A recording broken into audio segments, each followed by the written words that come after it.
Ipinag-utos ni Pangulong Aquino kay Foreign Affairs Secretary Albert Del Rosario na tiyaking ligtas ang mga Pilipino sa Thailand.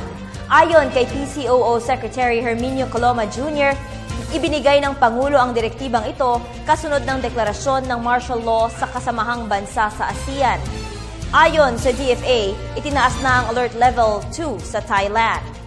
Pinag-iingat ang mga Pilipino sa Bangkok at mga katabing lugar na iwasan ang mga pampublikong lugar at ihanda ang sarili sa posibleng paglikas.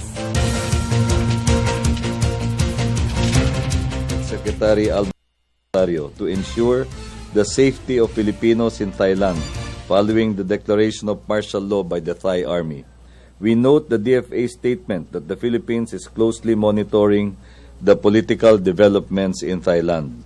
In the recently concluded ASEAN Summit in Myanmar, the Philippines supported the joint statement of the foreign ministers calling for a peaceful resolution to the ongoing challenge in Thailand through dialogue and observance of democratic principles and the rule of law.